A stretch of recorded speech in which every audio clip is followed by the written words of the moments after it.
Yes, good morning બાળકો. અવાજ સંભળાય છે? હા સર. હા સર. હા સર. કઈ ડિસ્ટર્બન્સ નથી થતો ને? ના. ના સર. ઓકે ઓકે ના ઓકે. સર. મિત્રો, આજે કદાચ તમારો છે ને ગુજરાતી કમ્પલસરી અને હિન્દી કમ્પલસરી એ પીરિયડ આના પછીનો છે તમારો. તે કદાચ ચાલશે નહીં, કારણ કે બધા સુપરવિઝનમાં જવાના છે મેડમો, બરાબર ને? એટલે કદાચ આપણે 10-15 મિનિટ આગળ ખેંચવું હોય તો આપણે ખેંચી લઈશું થોડું, બરાબર? હા સર. હા, કઈ વાંધો નહીં. બાળકો, આપણે ગઈકાલે જે લાસ્ટ પીરિયડમાં જોયું તે પ્રમાણે કે માંગનો નિયમ કોણ કરશે? જરાક રિપીટેશન. માંગનો સર, નિયમ હું કરું. કોને કહેવાય? કોઈ ચોક્કસ સમય અને કિંમતે વ્યક્તિની વસ્તુ ખરીદવાની ઈચ્છા શક્તિ અને તૈયારીની વસ્તુની માંગ કહે છે. અચ્છા. અને માંગની અનુસૂચિ કોને કહેવાય?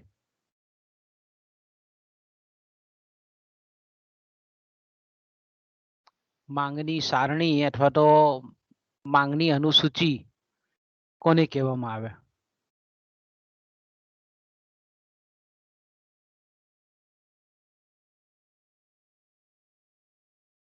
બોલો બાળકો. જ્યારે વસ્તુની કિંમત વધુ હોય છે ત્યારે તેની માંગ ઓછી હોય છે, જ્યારે કિંમત ઘટતી જાય છે ત્યારે માંગ વધતી જાય છે.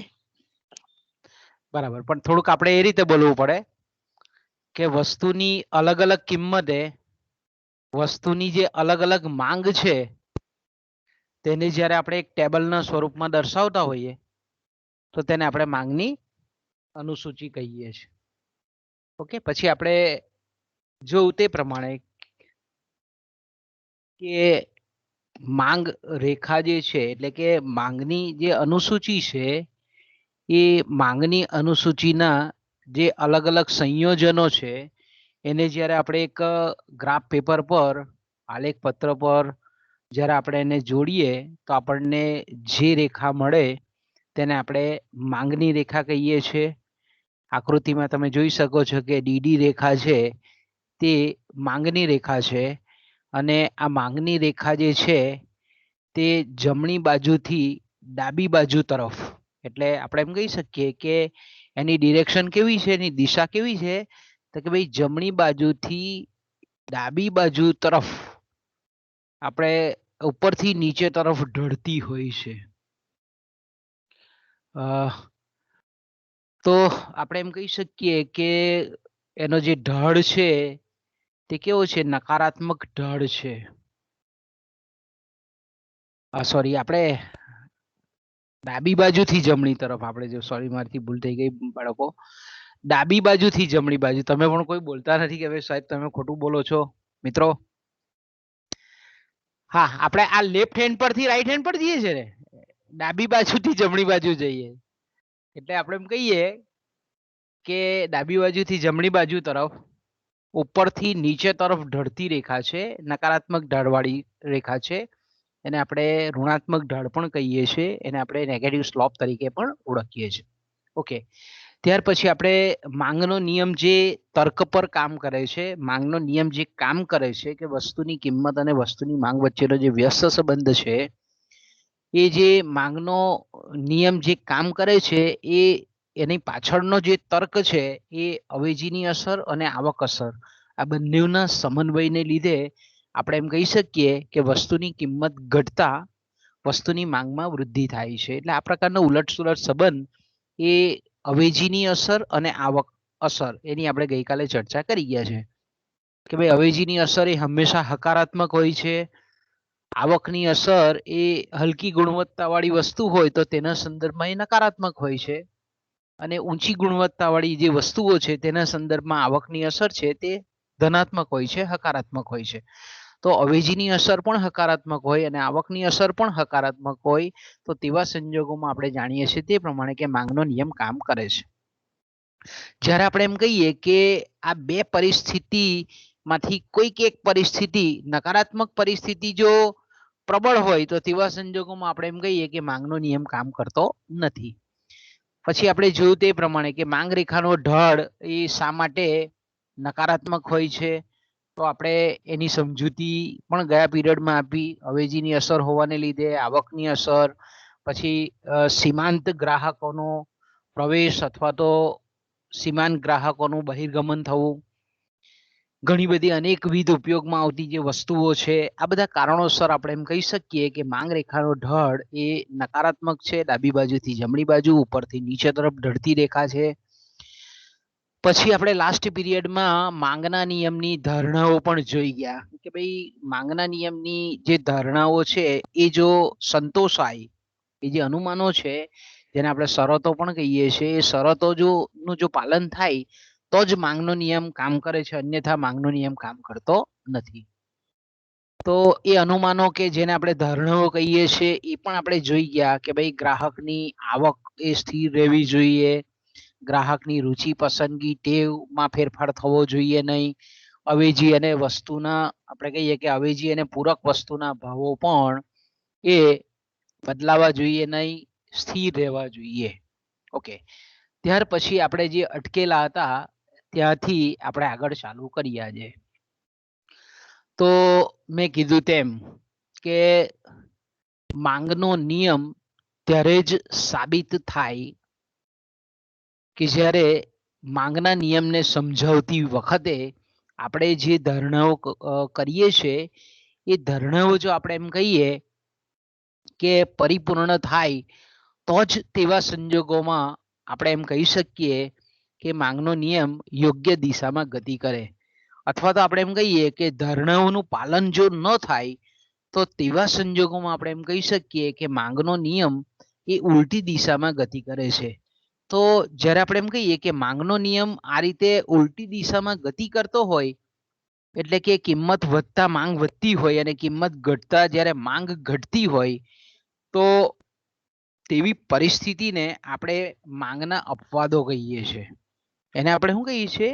માંગના અપવાદો કહીએ છીએ. તો સામાન્ય રીતે આપણે એમ કહીએ કે માંગનો જે નિયમ છે એ માંગનો નિયમ ત્યારે કેટલાક સંજોગોમાં આપણે એમ કહીએ કે વિપરીત દિશામાં જાય છે. તો એવા કયા સંજોગો છે કે જેને લીધે આપણે એમ કહી શકીએ કે માંગનો નિયમ છે તે ઉલટી દિશામાં ગતિ કરે છે? તો કે ભાઈ પહેલા જે પરિબળ છે, અપવાદ છે પહેલું, એ છે પ્રતિષ્ઠા મૂલ્યવાળી વસ્તુઓ.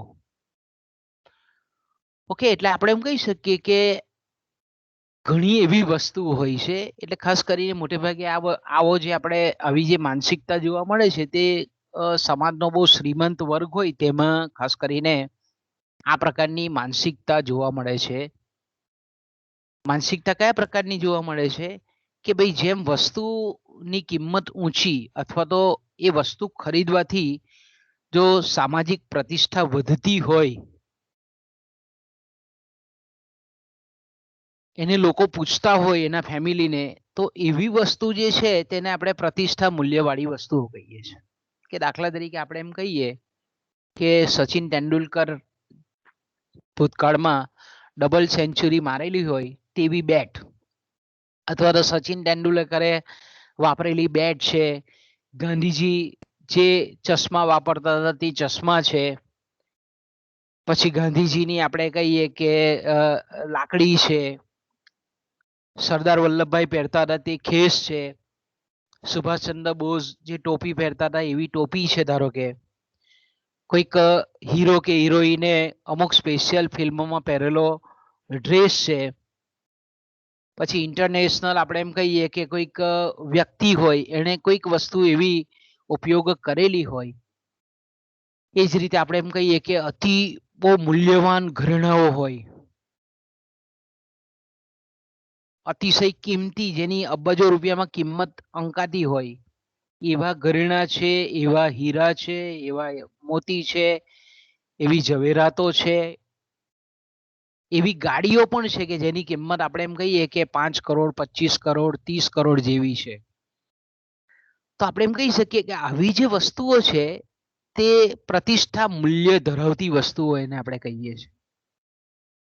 તો એ વસ્તુઓ જ્યારે કોઈ વ્યક્તિ ખરીદે છે, બરાબર છે, ત્યારે આપણે એમ કહીએ કે એની નોંધ લેવાય છે દરેક જગ્યાએ, સમાજમાં નોંધ લેવાય કે ભાઈ ઓહો 50 કરોડ રૂપિયાની ગાડી લઈ આવ્યો આ, બરાબર, એને આની પાસે ફલાણા હીરોએ પહેરેલો સૂટ છે કે ફલાણા પ્લેયરે પહેરેલા બૂટ છે કે બેટ છે કે રેકેટ છે ટેબલ ટેનિસનું.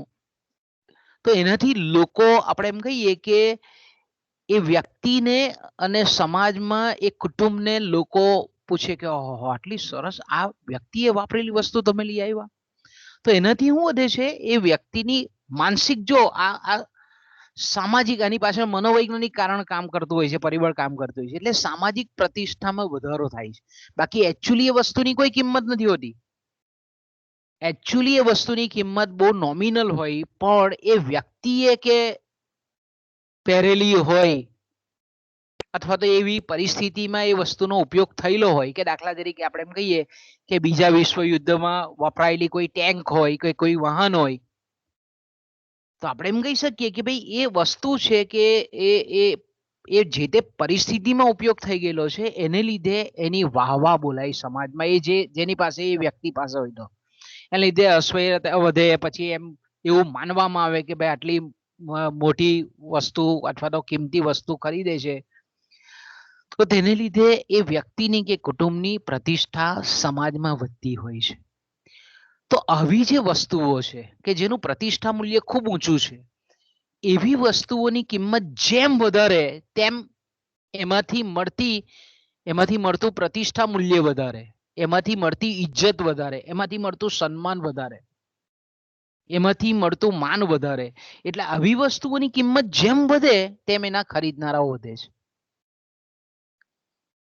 પણ એટલે આપણે એમ કહીએ ને કે ઘણી વખત આપણે જોઈએ છે કે ભાઈ અમુક સ્થળોએ હરાજી બોલાતી હોય, તો હરાજીમાં બોલાતી હોય તો આપણે ઘણી વખત વોટ્સએપમાં ને મીડિયામાં ને પત્રમાં વાંચીએ છીએ કે ભાઈ આ જે છે આ વસ્તુ છે તે આટલા કરોડ ડોલરમાં વેચાય.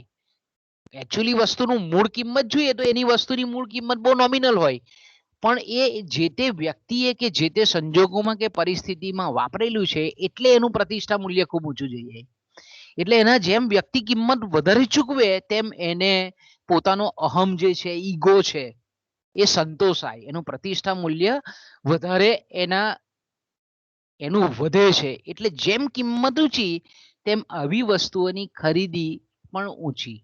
એટલે ખરીદી આપણે એમ કહીએ કે ખરીદી માંગ કરનારા વધે છે. ઓકે, હવે આનાથી ઉલટું કે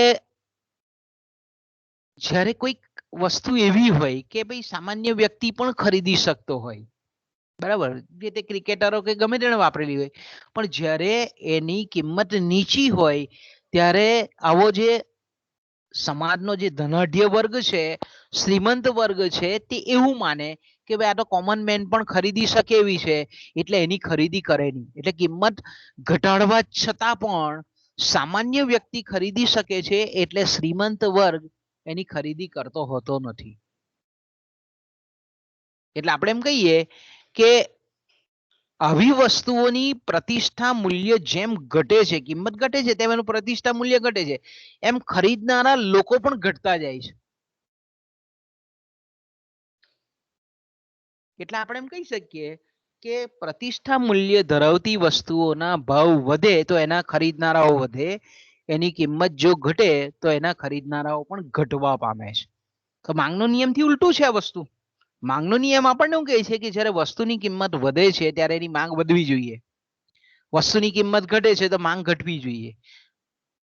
સોરી, વસ્તુની કિંમત જો વધારો થાય છે તો એની માંગમાં ઘટાડો થવો જોઈએ. પણ અહીંયા આપણને ઉલટું જોવા મળે છે, બંને વચ્ચેનો સીધો સંબંધ જોવા મળે છે. કિંમત વધે છે, માંગ વધે છે, કિંમત ઘટે છે, માંગ ઘટે છે. તો આપણે એમ કહીએ કે એટલા માટે આને પ્રતિષ્ઠા મૂલ્યવાળી વસ્તુઓના સંદર્ભમાં માંગનો નિયમ ઉલટી દિશામાં ગતિ કરે છે. માંગ રેખા ઉલટી દિશામાં જાય. આપણે જો માંગ રેખા દોરવી હોય તો આપણે એને આ રીતે દોરી શકીએ, એને આપણે આ રીતે બતાવવી હોય તો બતાવી શકીએ એને. ઓકે, કે ભાઈ માંગ રેખા જો આપણે દોરવી હોય આવી વસ્તુના સંદર્ભમાં તો આપણે એમ કહી શકીએ કે એની માંગ આપણને આ રીતની જોવા મળે. તમે જુઓ તો આ રીતની જોવા મળે કે આ બાજુ કિંમત લઈએ આપણે અને આ બાજુ એની માંગ લઈએ. તો અહીંયા તમે જુઓ કે જેમ કિંમત વધતી જાય એમ એની માંગ કરનારા લોકો વધે છે. જેમ કિંમત વધે તેમ. તો એકચ્યુઅલી આપણને માંગનો નિયમ શું કહે છે કે કિંમત વધતા માંગ ઘટવી જોઈએ ને, પણ એવું થતું નથી. માંગ રેખા આપણને એકચ્યુઅલ માંગ રેખા આવી છે. સામાન્ય રીતે માંગ રેખા કેવી છે? આપણને નકારાત્મક ઢાળ વાળી છે. એટલે કે કિંમત વધે તો માંગ ઘટવી જોઈએ. બરાબર? માંગ કેવી હોવી જોઈએ? ઘટવી જોઈએ. આ રીતની હોવી જોઈએ. પણ અહીંયા ઉલટું છે. કિંમત વધે છે તે માંગ પણ આપણને વધતી જતી જોવા મળે છે. ઓકે, તો આને પહેલો આપણે માંગના નિયમનો અપવાદ કહીએ છીએ. ઓકે, ત્યાર પછી બીજું આપણે જોઈએ કે ભાઈ ભવિષ્યના ભાવો અંગેની ધારણાઓ. તો સામાન્ય રીતે આપણે એમ કહી શકીએ કે માંગના નિયમના અપવાદમાં કોઈ પણ વસ્તુ હોય એના વર્તમાન ભાવો કરતા ભવિષ્ય અંગેના ભાવોની લોકોની ધારણા કેવી છે, તો તેવા સંજોગોમાં કિંમત વધતા ખરીદી વધતી પણ હોય અને કિંમત ઘટતા ખરીદી ઘટતી પણ હોય. બરાબર? દાખલા તરીકે આપણે એમ કહીએ કે આપણે એક મનમાં વિચાર્યું કે ભાઈ મારે આ કંપનીનો મોબાઈલ લેવો છે, કોઈ પણ XYZ કંપનીનો તમે તમારા મગજમાં વિચાર્યું. ઓકે, પહેલા એ મોબાઈલનું બજારમાં ભાવ 20,000 રૂપિયા હતા, પણ તમે મનમાં બેઠા છે કે મારે આ જ મોબાઈલ લેવો છે, મસ્ત મજાનો છે મોબાઈલ, મને ગમતો મોબાઈલ છે, અત્યારે એની કિંમત 20,000 રૂપિયા છે. ઓકે, કંપની ધારો કે આપણે એમ કહીએ કે પ્રજાસત્તાક દિન નિમિત્તે સેલ મૂકે છે, 20,000 પરથી કિંમત ઘટાડીને 18,000 કરી, છતાં પણ તમે ખરીદી કરતા નથી. તમે મનમાં નક્કી કરેલું છે કે ભાઈ આ વસ્તુના ભાવ, કારણ કે ટેકનોલોજી જેમ બદલાતી જાય, ઇલેક્ટ્રોનિક્સ ઇક્વિપમેન્ટમાં હંમેશા એવું હોય, મોબાઈલ છે, ટીવી છે, કે ભાઈ જેમ જેમ સમય જાય તેમ તેમ જે આપણને વસ્તુ અત્યારે મળતી હોય એના ભવિષ્યમાં ભાવ ઘટવાના છે. તો 18,000 2,000 રૂપિયા કિંમત ઘટે છતાં બી તમે ખરીદી કરતા નથી. હા, પણ એ ઇન્સ્ટ્રુમેન્ટની કિંમત ઘટીને 18 પરથી 14 પર આવે એટલે તમે ખરીદી કરો. તો આપણે એમ કહી શકીએ કે ભવિષ્યમાં તમને ખબર છે કે મને બી ખબર છે કે ભાઈ આ વસ્તુ અત્યારે આ ભાવે વેચાય છે, ભવિષ્યમાં હજુ પણ આના ભાવો વધારે ઘટશે. તો ઘટતા જતા ભાવો હોવા છતાં આપણે ખરીદી ઘટાડીએ છીએ. તો આપણે માંગનો નિયમ શું કહે છે કે ભાવ ઘટે તો ખરીદી વધવી જોઈએ ને, માંગ વધવી જોઈએ. પણ અહીંયા એવું થતું નથી. અહીંયા એવું થાય છે કે કિંમત ઘટવા છતાં પણ ખરીદી ઘટાડીએ છીએ, કારણ કે ભવિષ્યના ભાવો અંગેનું અનુમાન કેવું છે આપણું કે હજુ પણ ભવિષ્યમાં ભાવો ઘટશે, એટલે આપણે ખરીદી અત્યારે કરતા નથી. ઓકે, આનાથી ઉલટું પણ વિચારીએ કે ભાઈ જો લોકોને એવું થાય કે ભાઈ હજુ પણ ભાવ વધશે, અત્યારે જે ભાવ છે વધારે છે, એના કરતા પણ ભવિષ્યમાં હજુ ભાવમાં વધારો થશે, તો તેવા સંજોગોમાં વધતા ભાવે પણ ખરીદી વધે છે. ધારો કે આપણે એમ કહીએ કે સોનાના ભાવ, સોના ચાંદીના ભાવ આપણે જોઈએ, કિંમતી ધાતુ છે, મૂલ્યવાન ધાતુ છે, એના ભાવ આપણે જાણીએ છીએ તે પ્રમાણે કે એનો પુરવઠો કુદરત નિર્મિત હોય, જમીનમાંથી નીકળે છે, એક મિનરલ તરીકે, ખનિજ તરીકે નીકળે છે, ધાતુ તરીકે નીકળે છે. તો આપણે એમ કહીએ કે એનો પુરવઠો ઓછો હોય પણ એની માંગ છે તે આપણે જાણીએ તે પ્રમાણે વધતી જતી હોય. એટલે પુરવઠો ઓછો છે, માંગ વધારે હોય, તો તેવા સંજોગોમાં આપણે જાણીએ છીએ કે ભાઈ અત્યારે જે ભાવ છે તેના કરતા આવી જે ધાતુઓ છે, મૂલ્યવાન ધાતુઓ છે, તેના ભાવ ભવિષ્યમાં વધવાના જ છે. એટલે આપણે શું કરીએ છીએ, અત્યારે વધતા જતા ભાવ હોય તો પણ એની ખરીદી કરીએ છીએ. કે દાખલા તરીકે ડુંગળી અત્યારે 50 રૂપિયા છે, હવે આપણે જાણીએ છીએ તે પ્રમાણે કે ભવિષ્યમાં ઇલેક્શન આવવાના છે, ભવિષ્યમાં આવી પરિસ્થિતિ વિપરીત પેદા થવાની છે, ડુંગળીના ભાવ ભવિષ્યમાં 100 રૂપિયા કિલો થવાના છે, તો અત્યારે 50 રૂપિયા કિલો પણ આપણે ખરીદી કરી લઈએ, કારણ કે આજે 50 છે, કાલે 70 થાય, પરમ દિવસે 80 થાય. તો આપણે જાણતા હોય, આપણને બજારની રૂખ અમુકનો અંદાજ આવી જાય કે ભાઈ આ વસ્તુના ભાવ ભવિષ્યમાં હજુ પણ વધવાના છે. તો આવા વધતા જતા ભાવો આપણે શું કરીએ છીએ, ખરીદી એની કરીએ છીએ વર્તમાન સમયમાં ભાવો વધતા હોવા છતાં પણ, કારણ કે આપણે જાણીએ છીએ કે અત્યારે જો ખરીદશું નહીં તો ભવિષ્યમાં જો વસ્તુની અછત સર્જાશે તો કાળા બજાર થશે તો અત્યારના ભાવ છે તેના ગણા 3 ગણા 4 ગણા બી થઈ જશે. એટલે આપણે એમ કહી શકીએ કે કિંમત વધતી હોવા છતાં પણ આવી વસ્તુના કે જેના ભવિષ્યમાં ભાવો વધવાના છે એવી જ્યારે ધારણા લોકો કરતા હોય ત્યારે કિંમત વધતી જતી હોવા છતાં પણ લોકો ખરીદી વધારે છે. બરાબર. જમીનની બાબતમાં આપણે જોઈએ છીએ કે ભાઈ જમીન છે અત્યારે જે ભાવ મળે છે આપણે જાણીએ છીએ કે જમીન આવતા 5 વર્ષમાં હજુ પણ ભાવ વધવાના છે. તો પહેલા જે જમીનના ભાવ આપણે એકર દીઠ લાખ રૂપિયા હતા અત્યારે 5 લાખ રૂપિયા છે. ભવિષ્યમાં જાણે છે કે ભાઈ 25 લાખ થવાના છે તો એકરના 5 લાખ રૂપિયા પણ લોકો ખરીદી કરે છે. કેમ? કારણ કે ભવિષ્યમાં હજુ કિંમતો વધવાની છે એટલા માટે. ઓકે.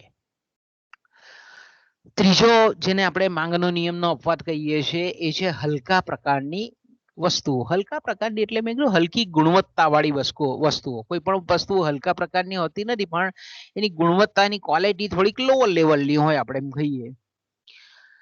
તો હલકા પ્રકારની જે વસ્તુઓ છે આપણે જોયું તે પ્રમાણે કે ભાઈ આપણે આજથી 40-50 વર્ષ પહેલાના કપડાં જોઈએ તો કેવા હતા? જાડા હતા, કોટનના. બરાબર. રેંટિયા પર બનાવીને આપણે એમ કહીએ હેન્ડલૂમથી બનાવેલા કપડાં હતા તો આપણે જોઈએ છીએ તો એકદમ જાડા કપડાં હતા. અત્યારે આપણે જોઈએ છીએ કે ભાઈ ઇલેક્ટ્રિક મશીનોથી લૂમ્સથી ચાલતા ઘણા બધા આપણે એમ કહીએ કે ઘણું બધું અપગ્રેડેશન થયેલું છે, ટેકનોલોજીમાં ઘણો બધો સુધારો થયેલો છે. તો તેવા સંજોગોમાં જોઈએ તો આપણે એકદમ સ્મૂથ કાપડ આપણે પહેરીએ છીએ અને સારી ક્વોલિટીનું પહેરીએ છીએ. બરાબર. બધા જ મોટાભાગના લોકો. તો આપણે એમ કહીએ કે અત્યારની તુલનામાં ભૂતકાળમાં જે કાપડ આપણે વાપરતા હતા જાડું કાપડ, બરછટ કાપડ, એને આપણે હલકી કક્ષાની વસ્તુઓ કહી શકીએ. અચ્છા, આવક ઓછી હોય તો આપણે બજારમાં જઈએ છીએ કે ઘઉં છે તો આપણને 5 રૂપિયા કિલો વાળા બી મળે ને 50 રૂપિયા કિલો વાળા બી મળે. બરાબર. આપણે બજારમાં જઈએ તો આપણને કોઈ બી દુકાનમાં જોઈએ તો આપણને અલગ અલગ પ્રકારના ભાવોની વેરાયટી વાળા ઘઉં પડેલા હોય. તો સ્વાભાવિક છે કે ભાઈ જેની 5 રૂપિયા કિંમત છે કે 10 રૂપિયા કિંમત છે એના એ ક્વોલિટી એ 50 રૂપિયા કિલો વાળી ક્વોલિટી કરતા ઓછી. સ્વાભાવિક છે કે હલકી વસ્તુ કહેવાય. એ જ રીતે આપણે એમ કહીએ કે અન્ય ધાન્યો છે દરેક પ્રકારમાં આપણે એમ કહી શકીએ કે બરાબર. ગાડીઓમાં પણ આપણે જોઈ શકીએ છીએ કે ભાઈ એક ગાડી 1 કરોડ રૂપિયાની હોય તો એક ગાડી 1.5 લાખની પણ મળતી હોય. તો ટૂંકમાં આપણે એમ કહી શકીએ કે આવી જે વસ્તુઓ છે કે જેને અર્થશાસ્ત્રમાં ગિફન વસ્તુઓ કહેવામાં આવે છે. એને શું કહેવામાં આવે છે? ગિફન વસ્તુઓ. આ તો આપણે હલકા પ્રકારની વસ્તુને સમજવા માટે આ રીતે મોટર કારનું એનું આપણે ઉદાહરણ લીધું. પણ હલકા પ્રકારની વસ્તુઓ એટલે કેવી વસ્તુઓ કે મોટે ભાગે આપણે એમ કહી શકીએ કે સમાજનો જે એકદમ અત્યંત નિમ્ન આવક જૂથ ધરાવનારો જે વર્ગ છે, અતિ ગરીબ વર્ગ જેને આપણે કહીએ છીએ, એ લોકો આપણે એમ કહી શકીએ કે આવી વસ્તુઓ ખરીદતા હોય છે. એની આવક ઓછી હોવાને લીધે મેઇન કારણ એ હોય છે. તો આવી જે વસ્તુઓ છે તેને આપણે ગિફન વસ્તુઓ કહીએ છીએ. ગિફન એ શબ્દ છે ગિફન નામના અર્થશાસ્ત્રીએ આની સમજૂતી આપેલી છે. એટલે આવી વસ્તુઓને આપણે ગિફન ગુડ્સ કહીએ છીએ ઇંગ્લિશમાં. ગિફન એ અર્થશાસ્ત્રીનું નામ છે. એના પરથી એનું નામ આપ્યું. આવી હલકી ગુણવત્તાવાળી વસ્તુઓ છે તેને આપણે ગિફન વસ્તુઓ કહીએ છીએ. તો આવી વસ્તુઓ જે છે તેમાં મોટે ભાગે એવું હોય કે વસ્તુઓની કિંમત ઘટતી હોય તો એની ખરીદી ઘટે છે. આવી હલકી કક્ષાની હલકી ગુણવત્તાવાળી જે વસ્તુઓ છે, લાલ જુવાર છે, કોદરી છે, બાજરી છે, અન્ય પ્રકારના જાડા ધાન્યો છે, બરછટ કાપડ છે, આવી જે વસ્તુઓ છે કે જેની કિંમત ઘટે તો આપણે શું અસર શું થાય તો કે વાસ્તવિક આવક વધે. કોઈ પણ વ્યક્તિ જે વસ્તુ આવી વાપરતો હોય એની કિંમત ઘટે એટલે સ્વાભાવિક છે કે એની રિયલ ઇન્કમ વધે, વાસ્તવિક આવક વધે. એટલે વાસ્તવિક આવક વધે એટલે હલકી ગુણવત્તાવાળી વસ્તુની જગ્યાએ એ ઊંચી ગુણવત્તાવાળી વસ્તુ પસંદ કરે. કોઈ પણ વ્યક્તિ હોય કે જ્યારે આવી હલકી ગુણવત્તાવાળી વસ્તુની કિંમત ભાવો ઘટતા જાય તો એનો વપરાશ પહેલા જેટલો જ રાખે તો હવે એને પહેલા કરતા ઓછા નાણાં ખર્ચ કરવા પડે છે એના ઉપર. એટલે એની પાસેની જે વાસ્તવિક આવક વધે છે એને લીધે ઊંચી ગુણવત્તાવાળી વસ્તુની માંગ કરે છે. તો આવી જે હલકા પ્રકારની વસ્તુઓ છે તેના પર પણ માંગનો નિયમ ઉલટી દિશામાં ગતિ કરે છે. કિંમત ઘટે છે તો એની માંગ ઘટે છે, કિંમત વધે છે તો એની માંગમાં પણ વધારો થાય છે. ઓકે, તો આ રીતે આપણને હલકી ગુણવત્તાવાળી વસ્તુના સંદર્ભમાં પણ આપણે એમ કહી શકીએ કે માંગનો નિયમ ઉલટી દિશામાં કામ કરે છે. ઓકે, તો અર્થશાસ્ત્રમાં મેં કીધું તેમ કે ગિફન કોયડા તરીકે ગિફનનો જે કોમ્પ્લેક્સ છે, ગિફન કોયડા તરીકે એને ઓળખવામાં આવે છે. ત્યાર પછી આવે છે ગ્રાહકોનો ભ્રમ. કે ભાઈ સામાન્ય રીતે ઘણી વખત આપણે જાણીએ છીએ તે પ્રમાણે આપણે બધા જ આવી જાય, તમે પણ હું આવી જાઉં ને હું પણ આવી જાઉં, કારણ કે આપણે જાણીએ છીએ તે પ્રમાણે કે બજારમાં આપણે જતા હોઈએ ત્યારે કોઈક વસ્તુની કિંમતમાં ઘટાડો થયેલો હોય, બરાબર, તો આપણે બધા જ શું કરીએ, શંકા કરીએ એના પર કે ભાઈ આ વસ્તુની કિંમત ઘટાડેલી છે એટલે નક્કી એની ક્વોલિટી કંપનીએ ઘટાડી.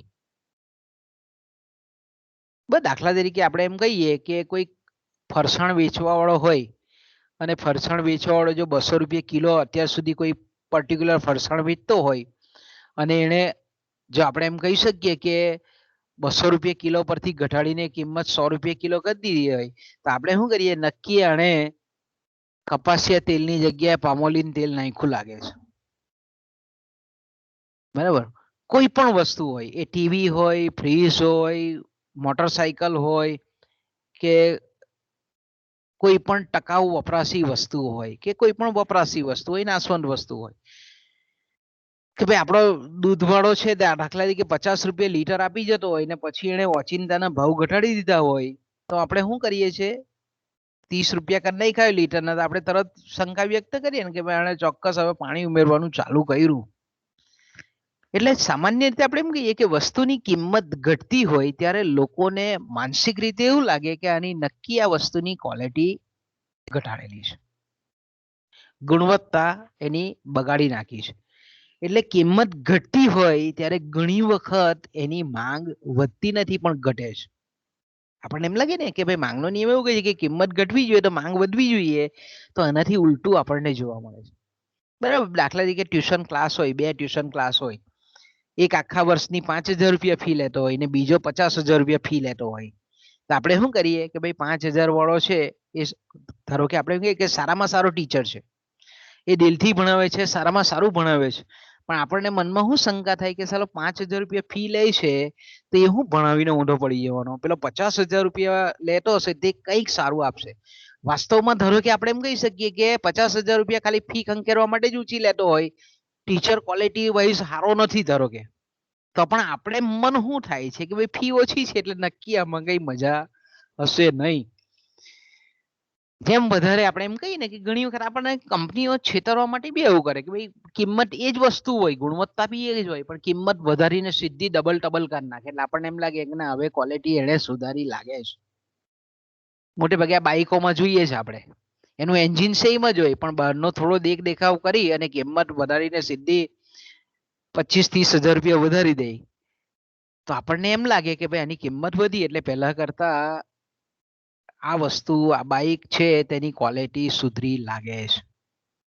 પણ જો આપણે એમ કહીએ કે પહેલા જે કિંમત હતી બાઇકની એના કરતા જો ઘટાડી નાખી તો આપણે ચોક્કસ એમ કહીએ કે આને કંઈક કંપનીએ ગળમથલ કરી લાગે છે. એટલે આવું છે કે કિંમત ઘટતા ગ્રાહકોના ભ્રમને લીધે, બરાબર, ગ્રાહકોને માનસિક પરિસ્થિતિને લીધે એક ભ્રમ હોય મગજમાં કે ભાઈ કિંમત ઊંચી એટલે સારી ગુણવત્તા, કિંમત નીચી એટલે ખરાબ ગુણવત્તા. તો આને લીધે પણ કિંમત જ્યારે ઘટે છે ત્યારે ઘણી વખત માંગ ઘટતી જતી હોય અને કિંમત વધે છે ત્યારે માંગમાં વધારો થતો હોય એવું આપણને દેખાય છે. એટલે આપણે એમ કીધું કે મોંઘી વસ્તુ એટલે સારી ક્વોલિટીની વસ્તુ અને સસ્તી વસ્તુ એટલે નીચી ગુણવત્તાવાળી હલકી કક્ષાની વસ્તુ. તો આવા ભ્રમને લીધે પણ માંગનો નિયમ ઉલટી દિશામાં ગતિ કરે છે. ઓકે, પછી આવે છે વસ્તુનું ઘટતું જતું પ્રચલન.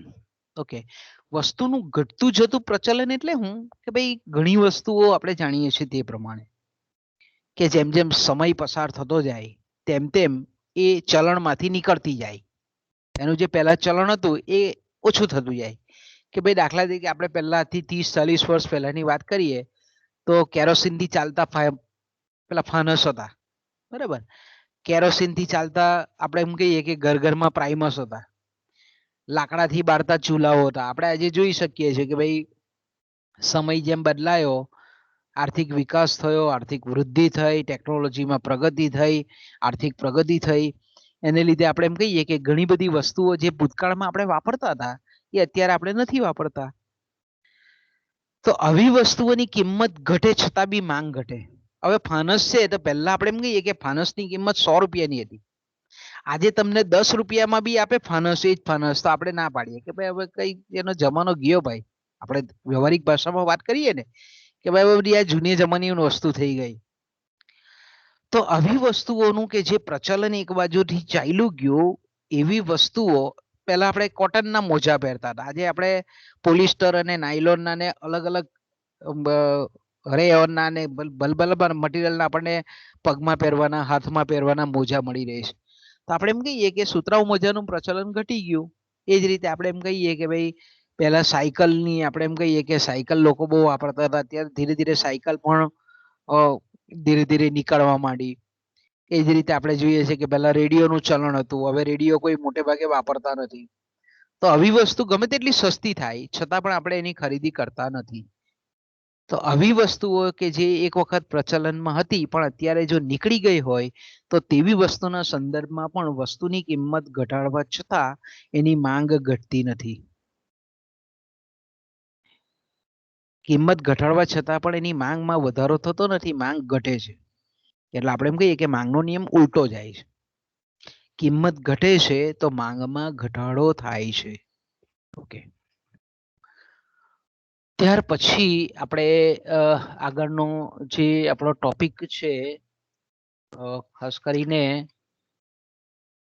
એ છે માંગની પરિસ્થિતિમાં ત્યાર પછી આપણો જે કયો ટોપિક છે માંગની પરિસ્થિતિમાં ફેરફાર. ઓકે, તો સામાન્ય રીતે આપણે એમ કહીએ કે માંગની પરિસ્થિતિમાં જે ફેરફાર છે તેને આપણે બેના સંદર્ભમાં આપણે સમજવાનો છે. ઓકે, એને આપણે બે પરિબળોના સંદર્ભમાં સમજવાનું છે, બરાબર. તો અહીંયા તમે જોઈ શકો છો કે સામાન્ય રીતે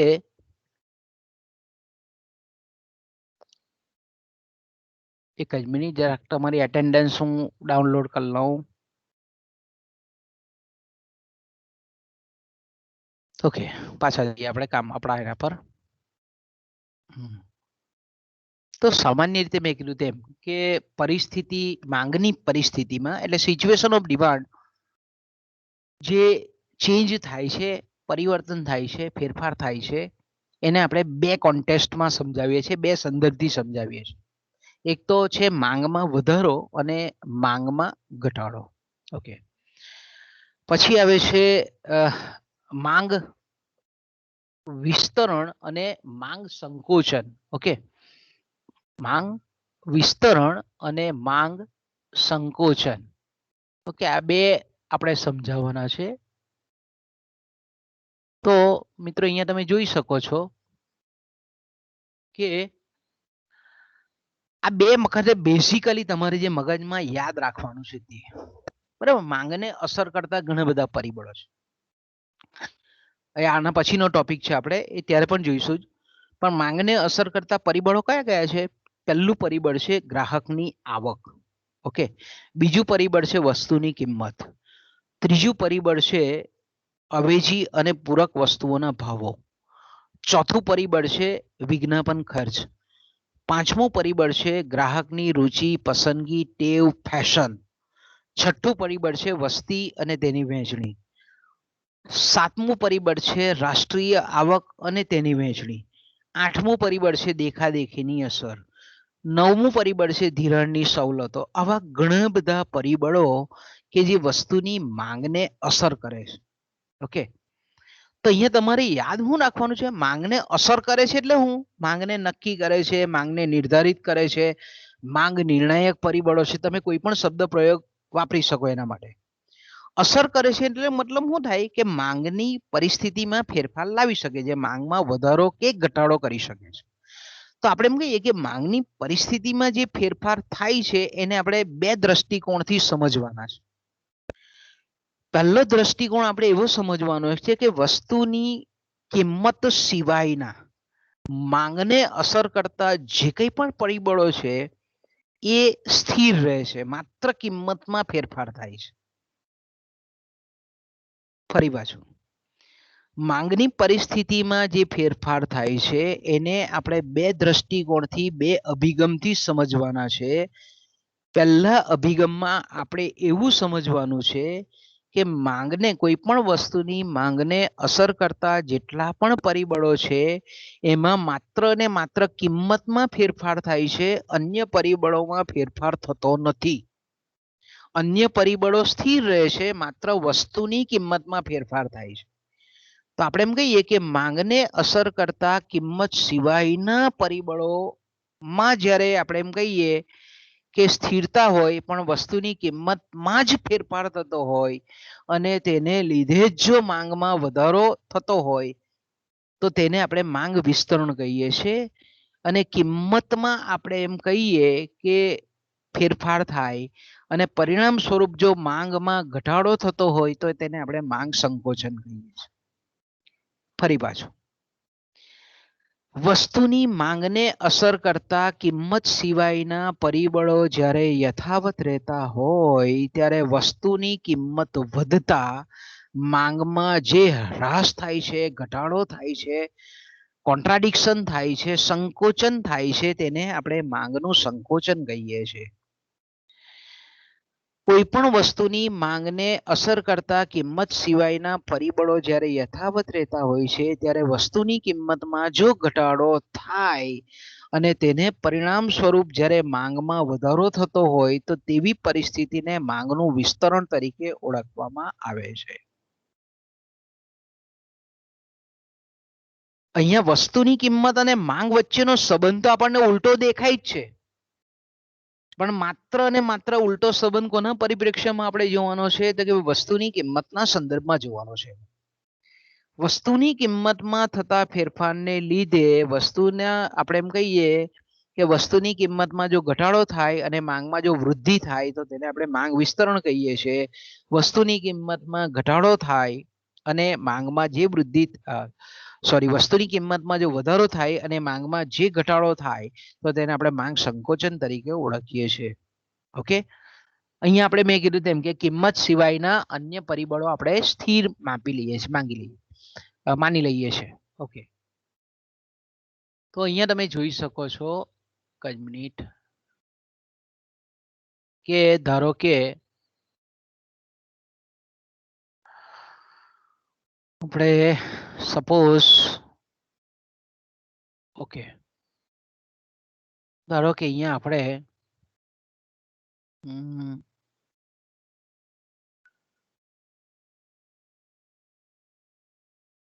ઓકે, ધારો કે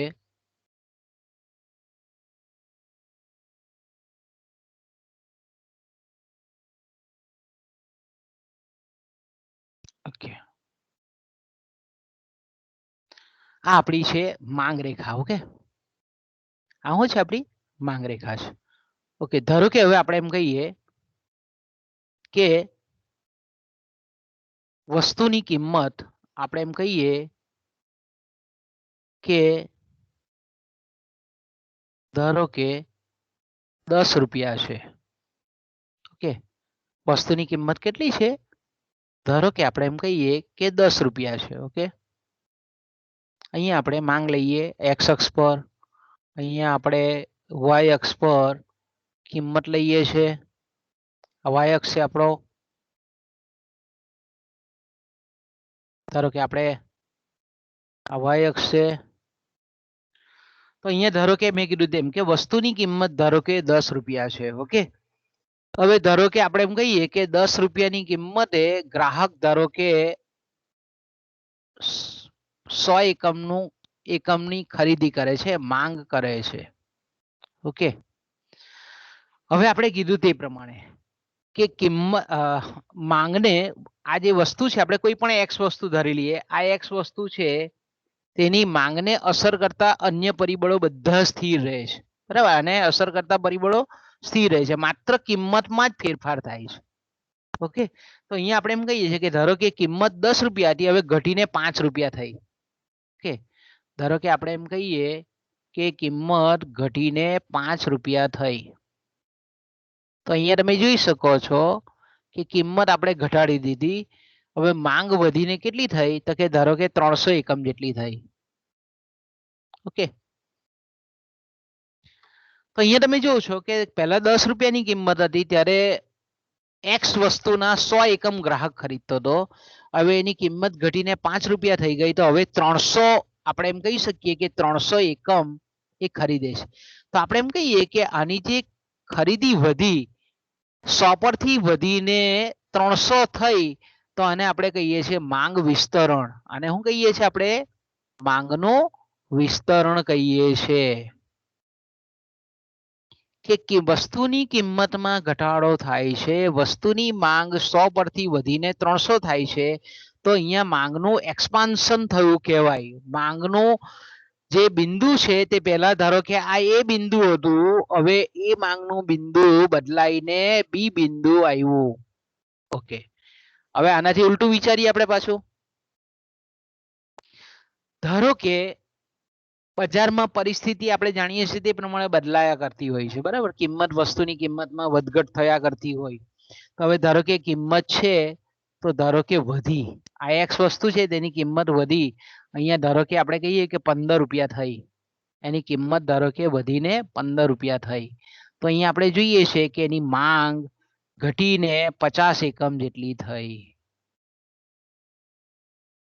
બજારમાં કિંમત 5 હતી ત્યારે એની માંગ કેટલી હતી 300 એકમની હતી 300 એકમની માંગ હતી હવે કિંમત વધીને 15 રૂપિયા થઈ ગઈ 3 ગણી થઈ ગઈ કિંમત તો એની માંગ 300 એકમ પરથી સીધી ઘટીને 50 એકમ જેટલી થઈ ગઈ તો આ જે પરિસ્થિતિ છે તેને આપણે કહીએ છીએ માંગનું સંકોચન એને આપણે શું કહીએ છીએ માંગનું સંકોચન અને માંગનું આપણે સંકોચન કહીએ છીએ તો જ્યારે કિંમતમાં વધારો થાય છે ત્યારે જે મૂળ માંગ છે એમાં જે ઘટાડો થાય છે તેને આપણે કહીએ છીએ માંગનું સંકોચન વસ્તુની કિંમતમાં ઘટાડો થાય છે તેને પરિણામ સ્વરૂપ માંગમાં જે બદલાવ આવે છે તેને આપણે માંગ વિસ્તરણ કહીએ છીએ તો અહીંયા તમે જોઈ શકો છો કે વસ્તુની કિંમત 5 રૂપિયા હતી ત્યારે ગ્રાહક 300 એકમ ખરીદતો હતો હવે વસ્તુની કિંમત 15 રૂપિયા થઈ ગઈ તો હવે માત્ર 50 એકમ જ ખરીદે છે તો અહીંયા આપણે એમ કહીએ કે અહીંયા આપણે ધારો કે સી સંયોજન આપીએ સી બિંદુ આપીએ તો જ્યારે પણ આપણે એમ કહીએ અહીંયા તમારે જે ખાસ યાદ રાખવા જેવી બાબત છે તે કે જ્યારે પણ વસ્તુની માંગને અસર કરતા પરિબળો સ્થિર રહેતા હોય અને માત્ર ને માત્ર વસ્તુની કિંમતમાં ફેરફાર થતો હોય ત્યારે માંગની પરિસ્થિતિ જે બદલાય છે તે એક જ માંગ રેખા પર એક બિંદુએથી બીજા બિંદુ તરફનું પ્રયાણ હોય છે એક જગ્યાએથી બીજી જગ્યાએ આપણે એમ કહીએ કે માંગની પરિસ્થિતિમાં બદલાવ આવતો હોય છે જ્યારે માત્ર કિંમતમાં ફેરફાર થાય છે ત્યારે ઓકે હવે ત્યાર પછીની પરિસ્થિતિ આપણે વિચારીએ કે માંગની પરિસ્થિતિ બીજી આપણે એમ કહીએ કે એને આપણે કહીએ છીએ આ તો આપણી ચોપડીની આકૃતિ પણ તમે જોઈ શકો છો કે જ્યારે ઓછી કિંમત હતી ત્યારે ઓડી એની માંગ હતી કિંમત ઘટીને ઓએ થાય છે તો આપણે એમ કહી શકીએ કે વસ્તુની માંગ વધીને ઓબી થાય છે ઓકે આવું તમને ઓબી એસી એડીમાં થોડીક ગૂંચવણામણ થાય એના કરતાં તમારે પ્રેક્ટિસ કરવી હોય તો કોઈ પણ આંકડો યાદ રાખી દેવાનો કિંમત 100 રૂપિયા પણ લઈ શકો માંગ 5 એકમ પણ લઈ શકો જેવી જેવી વસ્તુ એ રીતે તમે કિંમત પણ નક્કી કરી શકો અને માંગ પણ નક્કી કરી શકો તો અહીંયા તમે જોઈ શકો છો કે ઊંચી કિંમત ઓછી હતી ત્યારે માંગ ખાલી ઓડી હતી પછી કિંમત ઘટીને સીઈ થઈ તો એની માંગ વધીને ઓએફ જેટલી થઈ તો અહીંયાથી માંગની પરિસ્થિતિ બદલાઈને અહીંયા આવી ગઈ તો અહીંયા આપણે જાણીએ છીએ કે કિંમત ઘટે છે તો માંગ તો વધે જ છે આ બે વચ્ચેનો ઉલટો સંબંધ આપણને જોવા મળે જ છે પણ અહીંયા પ્રયાણ તમે જોવો તો એક જ રેખા પરનું આપણને પ્રયાણ જોવા મળે છે ઓકે, તો કિંમત ઘટતા માંગમાં જે વૃદ્ધિ થાય છે તેને માંગ વિસ્તરણ કહીએ છીએ. કિંમતમાં વધારો થતા માંગમાં જે ઘટાડો થાય છે, જે હ્રાસ થાય છે, કોન્ટ્રાડિક્શન થાય છે, તેને આપણે માંગનું સંકોચન કહીએ છીએ. ઓકે, હવે આવે છે બીજી પરિસ્થિતિ, એને આપણે કહીએ છીએ માંગમાં વધારો કે ઘટાડો. હવે આનાથી ઉલટું યાદ રાખવાનું તમારે. ઓકે, આનાથી ઉલટું શું યાદ રાખવાનું છે? હવે કિંમતને સ્થિર આપણે ગણી લેવાની છે. વસ્તુની કિંમત ને આપણે વસ્તુની માંગને અસર કરતા કિંમત સિવાયના પરિબળોમાં જ્યારે ફેરફાર થતી હોય, વસ્તુની કિંમત સ્થિર રહેતી હોય, વસ્તુની કિંમત સ્થિર રહે છે, વસ્તુની કિંમતમાં કોઈ બદલાવ નથી આવતો, વસ્તુની કિંમત એક જ સરખી રહે છે, પણ ધારો કે ગ્રાહકની આવક બદલાય છે, ગ્રાહકની આવક 10,000 રૂપિયા પરથી વધીને 20,000 રૂપિયા થાય છે, લોકોની અભિરુચિ બદલાય છે, ફેશન બદલાય છે, કુલ વસ્તીનું પ્રમાણ બદલાય છે, વિજ્ઞાપન ખર્ચમાં ફેરફાર થાય છે, લોકોની દેખાદેખીની ઈર્ષાભાવને લીધે આપણે એમ કહીએ કે દેખાદેખીની અસર સમાજમાં બહુ તીવ્રપણે કામ કરે છે. તો આવા સંજોગોમાં વસ્તુની કિંમત ભલે સ્થિર હોય છતાં પણ માંગમાં બદલાવ આવે છે.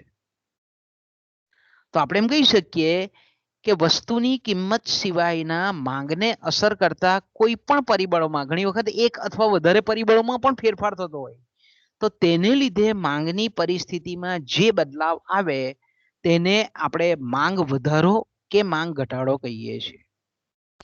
ધારો કે મેં કીધું તેમ કે ભાઈ ગ્રાહકોની આવકમાં, કુટુંબોની આવકમાં જો વધારો થાય તો સ્વાભાવિક છે કે લોકો હવે પહેલા કરતા વધારે વસ્તુ ખરીદવાના. કે ભાઈ આજથી 50 વર્ષ પહેલા કે 30-40 વર્ષ પહેલા આપણે જોઈએ તો લોકોની આવક ઓછી હતી, લોકોની માંગ ઓછી હતી. આજે આપણી પાસે આવકનું પ્રમાણ વધેલું છે દરેક વ્યક્તિ પાસે, કુટુંબ દીઠ. પહેલા આપણે એમ કહીએ ને કે ભાઈ 5 રૂપિયામાં 5 જ રૂપિયા પગાર હતો. આપણા દાદાઓની વાત સાંભળીએ તો આપણને ખબર પડે કે ભાઈ પગાર ખૂબ ઓછો હતો તે વખતે.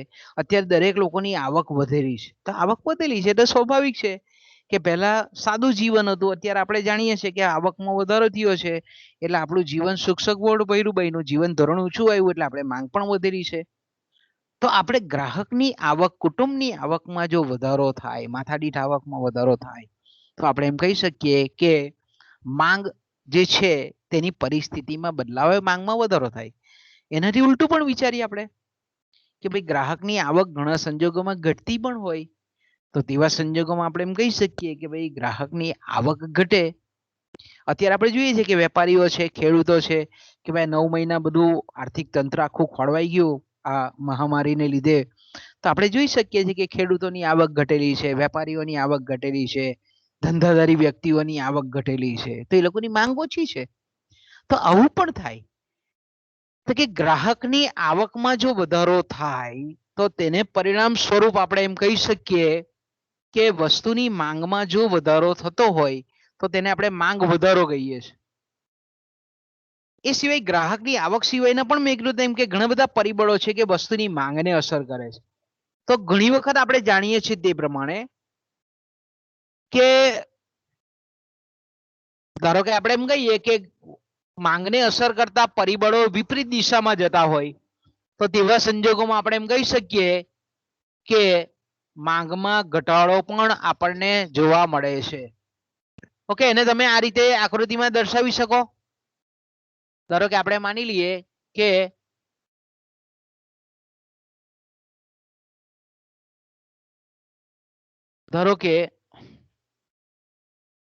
આપણે દોરીએ એક આકૃતિ.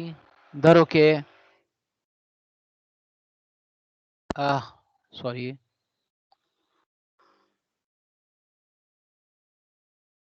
અહીંયા ધારો કે આપણે આ એક રેખા દોરી કે પછી પાછી આપણે બીજી એક અહીંયા રેખા દોરી. ઓકે, અહીંયા આપણે જાણીએ છીએ તે પ્રમાણે કે ધારો કે આ એક આપણી મૂળ માંગની રેખા છે અને આપણે નામ આપી દઈએ ડીડી રેખા. ઓકે, ધારો કે આપણે એમ કહીએ કે વસ્તુની કિંમત 10 રૂપિયા છે અને આ વસ્તુની કિંમતે આપણે કોઈ પણ એક્સ વસ્તુ ધરી લઈએ, આ 10 રૂપિયાની કિંમતે ધારો કે આપણે એમ કહીએ કે 100 એકમની માંગ થાય છે. ઓકે, વસ્તુની કિંમત જ્યારે 10 રૂપિયા છે ત્યારે 100 એકમની માંગ થાય છે. હવે કિંમત સ્થિર રહે છે, કિંમતમાં કોઈ ફેરફાર થતો નથી. પણ મેં કીધું તેમ કે ગ્રાહકની આવક વધે છે. જો શબ્દ વધે છે એટલે માંગને અસર કરતું પરિબળ કેવું છે? હકારાત્મક છે. એટલે આપણે એમ કહી શકીએ કે માંગમાં જે વધારો થાય તે નવી માંગ રેખાને જન્મ આપે છે. કિંમત સિવાયના પરિબળોમાં જ્યારે પણ ફેરફાર થાય, જો એ અનુકૂળ પરિસ્થિતિમાં હોય, માંગને અસર કરતા પરિબળો જો હકારાત્મક હોય, ધનાત્મક હોય, તો માંગ રેખા મૂળ માંગ રેખા કરતા નવી માંગની રેખાનું સર્જન એ જમણી બાજુ થાય. તો અહીંયા તમે જુઓ કે કિંમત 10 ની 10 જ રૂપિયા છે, પણ માંગ હવે આપણે એમ કહીએ કે વધીને 500 એકમ જેટલી થાય છે. ઓકે, હજુ પણ આપણે એમ કહીએ કે ગ્રાહકોની આવક ધારો કે વધે છે, તો ગ્રાહકોની આવક વધે તો આપણે એમ કહી શકીએ કે નવી ગ્રાહકોની આવક વધે, રુચિ પસંદગી ટેવ બદલાય, વસ્તીનું પ્રમાણ વધે, આ બધા પરિબળોમાં વધારો થાય તો આપણે એમ કહીએ કે વસ્તુની કિંમત ભલે સ્થિરની સ્થિર છે, પણ આપણે એમ કહી શકીએ કે આને આપણે જરાક આ રીતે દોરી દઈએ, સહેજ ટચ થાય એવી રીતે. તો અહીંયા તમે જોઈ શકો છો કે માંગ વધીને 2000 એકમ જેટલી થાય છે. ઓકે, આનાથી ઉલટું વિચારીએ કે ધારો કે મેં કીધું તેમ કે ગ્રાહકની આવકમાં ઘટાડો થાય છે, ગ્રાહકની આવકમાં ધારો કે ઘટાડો થાય, તો આપણે એમ કહી શકીએ કે ગ્રાહકની આવકમાં ઘટાડો થાય, લોકોની રુચિ પસંદગી ફેરફાર એ વસ્તુની પ્રતિકૂળ રીતે અસર કરતું હોય. લોકો હવે પહેલા એ વસ્તુ પસંદ કરતા હતા, હવે વસ્તુની પસંદગી કરતા નથી. ગ્રાહકની આવકો ઘટી ગઈ છે. તો આવા સંજોગોમાં આપણે એમ કહીએ કે આ જે મૂળ માંગની રેખા છે એની કરતા નવી માંગ રેખાનું સર્જન થાય, અને તે કઈ બાજુ આવે? મૂળ માંગ રેખાની ડાબી બાજુએ સર્જાય.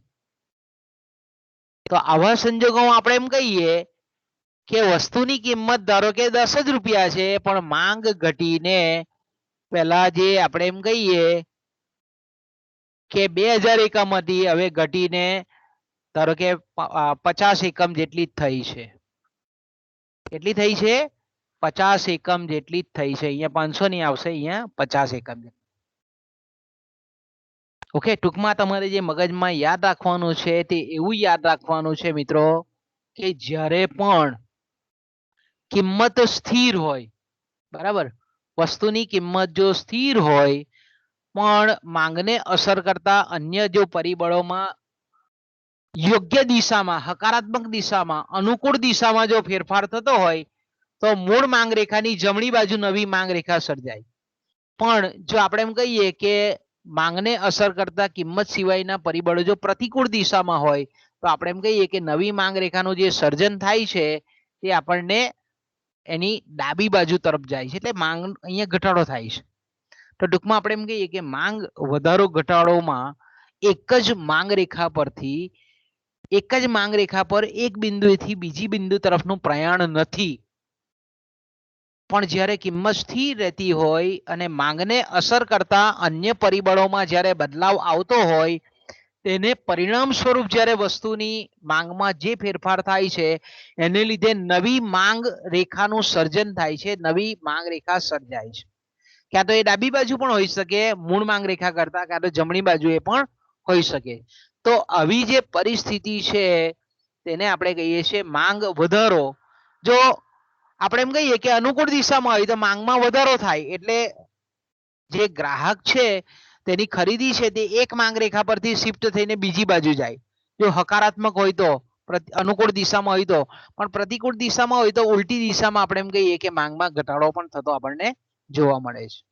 ઓકે, ત્યાર પછી આપણે એમ કહીએ બાળકો આપણો જે મહત્વનો ટોપિક છે એ છે માંગને અસર કરતા પરિબળો. એને આપણે માંગના નિર્ણાયક પરિબળો તરીકે પણ ઓળખીએ છીએ. તો અહીંયાથી આપણે અટકવું પડશે બાળકો, કારણ કે આજુબાજુમાં ડિસ્ટર્બન્સ બહુ થવા માંડ્યું છે.